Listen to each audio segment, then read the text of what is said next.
Have you ever said yes to something and then immediately regretted it? Perhaps you agreed to go to a party, but now you're absolutely dreading it. Or perhaps you ended up helping a colleague despite the fact that you're up to your eyeballs in work and you really don't have the time. If so, you're in very good company. In British English, we're masters at avoiding the word no. We soften it, we delay it, we dance around it with layers of politeness, we apologise for it, and sometimes we're so indirect that people don't even realise that we've said no. But here's the thing, you can learn to say no politely, confidently, and without feeling guilty. And today I'm going to show you exactly how. By the way, I'm Jo, and I work with adults who speak English as a second plus language. If you're an intermediate to advanced speaker of English, then please consider subscribing to my channel. I try and make new videos every week. And if you'd like to practice your English conversation skills one-on-one, then check out the description below my video where I'll include a link to my website. Now, back to today's video. We're going to look at 4 types of no in British English and when to use each one. We'll explore some softening phrases to keep things polite but firm, and we'll break down the classic indirect British no so you can understand it easily. And by the end of the video, you'll have some real life dialogues that you can practice. So let's get into it. So why is saying no so hard? Before we jump into the language itself, let's talk about why saying no can feel so difficult. A lot of my students tell me that they're worried about sounding rude, about disappointing others, or potentially causing conflict. And for some people, and this is very British, there's just this deep discomfort with anything that might create some sort of tension. If you're a bit of a people pleaser, then just saying yes might seem like the best way to avoid that guilty feeling. But the problem is you end up overwhelmed, tired, and maybe even a little bit resentful. So remember, saying no isn't rude. It's just setting a boundary. And in British English, you can absolutely do that kindly. So what are the 4 types of no in British English? The first one we're going to look at is the direct no. This is polite but firm.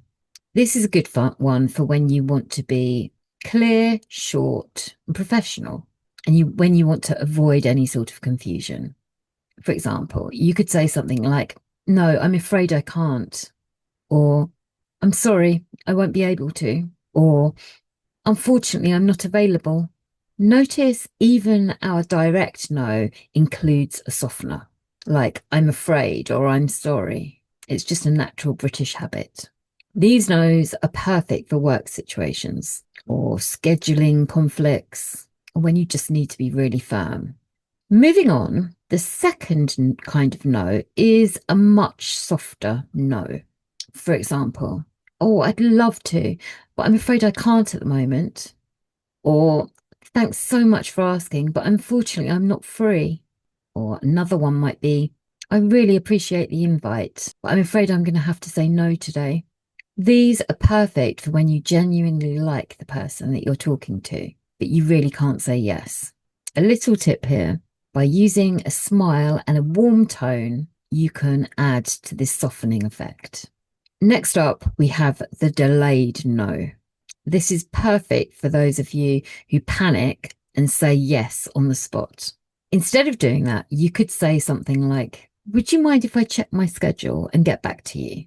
Or, "I think I'll need a little bit of time to think about it. Can I get back to you later?" This gives you a little bit of breathing space. You're not deciding on the spot, and you can come back with a carefully worded no when you're ready. So the 4th way that British English people say no is a very indirect no. Now, I'm not actually suggesting that you rely on this approach. It can cause real confusion, but you'll definitely come across it if you're communicating with British English people. So if you hear a British person using these kinds of expressions, just be aware that it might mean that they're politely saying no. For example, if somebody says it's not ideal, they're probably declining. Or if they say, I'm not sure that's going to work, it's probably a no. Or they might say, let me have a think, which is delaying and buying a bit of time, but ultimately also probably a no. Another classic is, I'll see how I get on, which is often a polite refusal too. Another thing people might say is, I'll have to check my diary.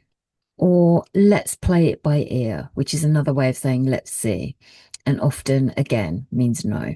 Also, if you hear something like, oh, I'll get back to you, sometimes this means that they won't get back to you. And again, it's a very soft no. So, in short, this kind of language is about politeness, about cultural habits, and just softening the blow a bit. So, let's take everything we've learned and look at a few real life scenarios. First, let's talk about saying no to a colleague. A colleague might say something to you like, would you mind helping me with this? And you're really busy and you don't have time. You could reply with something like, oh, I'm terribly sorry, but I'm really busy. I'm not going to be able to help you at the moment. That's polite and firm. Another example, maybe your boss says to you something like, I'll need you to hop on a call at 10 o'clock tonight. That's not a problem, is it? And it is a problem. You could say something like, I'm really sorry, but that's very short notice. And I'm afraid I've got commitments tonight. I hope you understand. Next up, dealing with friends. Your friend might say to you, do you fancy going out for dinner after work? Now, you love your friend and you love dinner, but you're absolutely exhausted. So you need to decline. You could say something like, oh, I'd love to, but it's been a really long week. I need an early night. Should we try and sort out another time? That way, you're being honest, but still showing that you care and that you want to see them. Saying no to family can be especially tricky, especially to in-laws. Perhaps your mother-in-law invites you over for Sunday lunch. Now, you spent last Sunday with your in-laws and you have a busy weekend ahead. Going there for lunch is going to take at least a few hours. And frankly, you have more important things to do. So how could you decline this invitation? Well, you could say something like, oh, thanks so much for inviting us, but we're really busy this weekend. Why don't we sort out something for the beginning of next month? Things will be a lot calmer then, and we'll be able to relax and properly enjoy your company. This is gentle, but clear. So now you've got a few examples of how to put these no's into practice in real life. Now, in this next bit, let's look at a few secret tools of British politeness. These are little softening devices that help you sound warm rather than blunt. You've probably heard some of these already in the examples that I've used today. Phrases like, I'm afraid, I'd love to, but unfortunately, or to be honest, all these expressions can soften your no. These little words help turn a sharp no into something more considerate. But just be careful not to overdo it.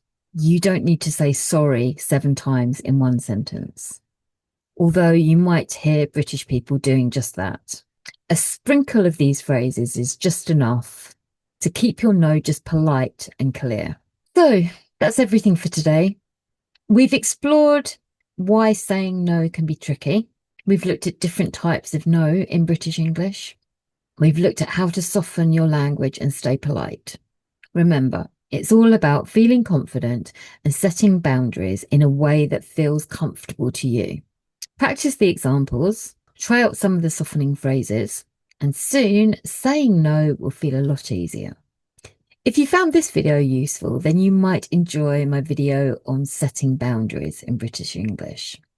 Thank you so much for watching today. If you enjoyed the video, then please consider subscribing to my channel and giving me a thumbs up. I'll look forward to seeing you next time. Take care. Bye.